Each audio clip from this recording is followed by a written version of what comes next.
Anyone can pick up their phone or tablet or Twitter and read the scores and news and sports. Lifting a cinder block isn't as easy. Cinder Block Sports with your host, John O'Donnell, brings you the unique interviews, a deeper dive into sports, and a look at why and what's next in the sports world. Follow the show on Twitter at Cinder Sports or on Facebook at Cinder Block Sports. Now, from the Dream Big Studios, your host, John O'Donnell. Hello, and thank you for listening. You are listening to Cinder Block Sports. I am your host, John O'Donnell. We are live from the Dream Big Studios here in Akron, Ohio. And again, thanks for listening, downloading, streaming, however you got us today. We appreciate it. We are on Twitter at Cinder Sports, Facebook, Cinder Block Sports, and you can email us. We still have that. It is cinderblocksports@gmail.com. Today's show will include the Super Bowl. It is a rite of passage as a sports fan, and every show has to cover the Super Bowl. However, I'm going to have a different take on this, so stay tuned. It's going to be the first part of the show. The last part of the show is going to be my NFL awards coverage, my thoughts really on the Rookie of the Year saga, if you will. Baker Mayfield around here gets a lot of play. Saquon Barkley won the award, and I'm going to explain why neither of them deserved it. So please listen to that. That'll be the last segment. The middle segment, really good interview. Trevor Lane. Doesn't really fit with the football theme of Super Bowl Sunday, but Anthony Davis decided to force his way out of New Orleans, or at least attempt to at the time of this recording. And we talked to Trevor Lane. Trevor is a really good writer for the LakersNation.com. He's a senior writer, covers the Lakers, has a great podcast that is on Lakers Nation as well. And he is a great Twitter follow at Trevor_Lane. So those are our three topics. Again, thank you for joining us. I told you how to find us. Please give us a like, give us a follow. More importantly, give us a review. Be tough, man. Let's figure out how to make this better. And if you like the show, hey, give us a good review, but also tell us why you like the show so that I can repeat it and hopefully make the show better. Okay, on to the Super Bowl. Super Bowl 53. New England Patriots 13, Rams 3. The Rams 3. In this age of high-powered offense, all of us are confused a little bit, right? How did the Patriots win by scoring 13? And why didn't the Rams score more? Look, this isn't the show for that kind of analysis.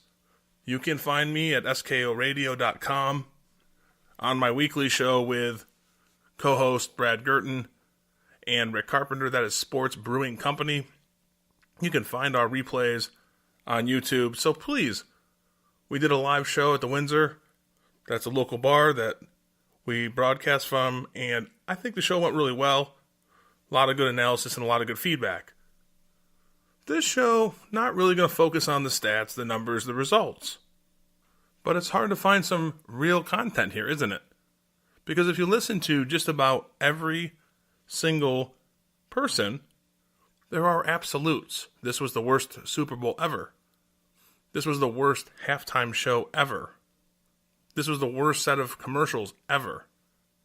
And finally, the New England Patriots are the best sports dynasty ever. I don't work in absolutes. I don't like them. Because every time we use the words like worst, ever, always, never, we're trying to make a point that's outside of debate. That is so obvious that we can't have a discussion about it. Listen, discussion breeds consensus. We like debate. In this day and age, we want to hear other points of view. We should hear other points of view. So all points can be debated. I can understand why people weren't entertained by the game. And I can understand why people would have hated the halftime show.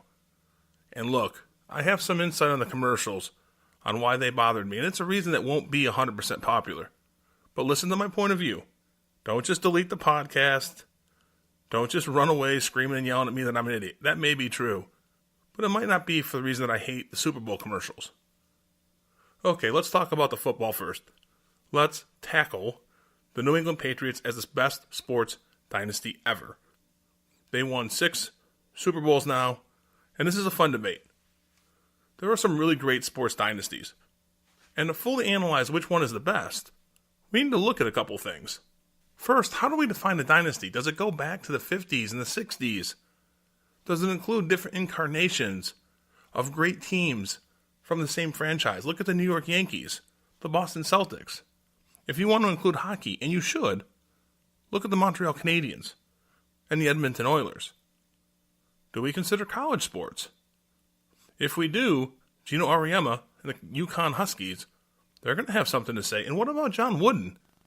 This is a guy that everybody in the world literally calls coach. So, dynasties have a lot of definitions, and it's going to be important to analyze those types of things if we're going to find the best ever. It's a big conversation. We're not going to tackle the conversation today. But what the Patriots did do, winning Super Bowl 53, they created uniqueness in their dynasty. The Yukon Huskies maybe have the same argument. Maybe even John Wooden and the Bruins. But in pro sports, they created a third class of dynasty. Like the Hall of Fame did when they created a third class of Hall of Famer, and unanimous Hall of Famer, Mariano Rivera. The Patriots have now created the single era dynasty. With Bill Belichick at the helm and Brady behind the wheel, they have driven a team that at times has resembled a Ferrari, the one that was 16-0. Now they lost in the Super Bowl, but that team was amazing. And they've got some other teams that resemble a nice Ford Fusion. Look at this year's team. They were struggling midway through the season. They lost to Tennessee at home. And yet here they are, Super Bowl champions. The Patriots have accomplished regular season perfection, and now they've accumulated 6 rings. This is the first example of the single-era dynasty in football, and let's see how it's going to apply. The Steelers, the Pittsburgh Steelers, they have 6 rings. I sat next to a Steelers fan watching the Super Bowl, and he said, well, the Patriots have now tied the Pittsburgh Steelers. I'm not sure that's true. 4 of those rings were with Bradshaw, and 2 of them were with Big Ben. That's a big separation in eras, and arguably not as strong a dynasty. Arguably, Brady and Belichick hold the trump card here, because the time span they needed was far less than what the Steelers needed to accomplish the same goal. I'm not sure that winning under the same regime is automatically a cherry on top of the championship sundae. It's a straight line and easy argument to make, and it's pretty logical. But what if the competition during the run was just weaker? I mean, the Patriots do play in the AFC East. Thank you, Buffalo. Thank you, New York. Thank you, Miami. So, arguably, the Patriots had it easier in this one-time run, this single-era dynasty. Unfortunately, as a card-carrying member of the Patriot Hate Society, that's not the case. The NFL is modeled for parity, and New England has nonetheless succeeded. And while, yes, the Buffalo Bills and the New York Jets and the Miami Dolphins aren't world beaters, the Patriots have beat a lot of other really, really good teams. They've had a lot of competition, and the rest of the league has experienced parity. Unlike the New England Patriots, which are experiencing greatness for a decade and a half now. There's more to this discussion, but I think the Patriots have a strong case to be the most dynastic team ever. As a result, calling them the best ever makes sense, depending on the definition you use and how deep you want to get into the analysis. Okay, on to the game itself. The lens through which we look at the Super Bowl is different than any other sporting event we watch. Look at the other major sports championships. First, they are 7-game series. So unless there's a 7th game, that one-time, appointment viewing, big-time event feel that the Super Bowl has on an annual basis is missing. And the Super Bowl uses that. They use the calendar basis. They know they can schedule it every year to attract viewers, advertisers, and entertainers. Other sports championships don't have that. Look, even when there is a Game 7, the event's not the same. They don't have the time to plan it. Super Bowl gets a year to plan every year. As a result, these series and the Game 7s are generally watched by the fans of the team or diehard fans of the sport.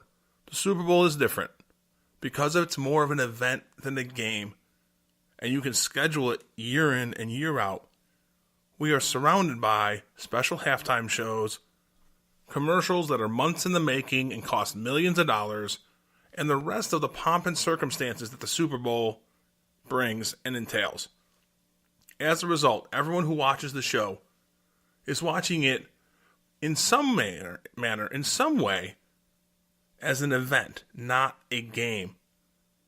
A true Patriots or a Rams fan may be motivated 99% by the game and its outcome, and 1% by the outside stuff, by the event. On the other hand, wives, my wife, or non-sports fans, they're going to be motivated more 75%, 85% even, by the spectacle, the entertain me clown aspect of the event. My wife doesn't understand Super Bowls at all, and I can give you a concrete example.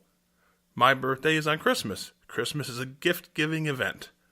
My wife is a caring and wonderful individual. And for my birthday, Christmas, I received a beautiful, framed copy of 4 Super Bowl tickets from the Buffalo Bills, 4 consecutive trips. And at the bottom it says, Buffalo Bills, 4 consecutive Super Bowl appearances. What it doesn't say is wins, because we have none. That is the perfect example of how much my wife cares about the football of the Super Bowl, or football in general. The point being, you're going to see non-sports fans be interested in the Super Bowl because of what surrounds it. This motivation carries over into a game or even a 55-17 blowout of the Bills. Oh gosh, those Bills. Look, that game can be seen as entertaining. The Super Bowl itself can be seen as entertaining. Because a non-sports fan or a non-Bills or Cowboys fan, they can find entertainment in the 9 turnovers by the Bills, in the high amount of scoring of the Cowboys. Look, the truth is, that game sucked. Not just for me as a Bills fan, but because it was over by halftime and the entertainment value was truly eliminated. But there was a lot of scoring. There was a lot of things going on in that game that this game, Super Bowl 53, didn't have.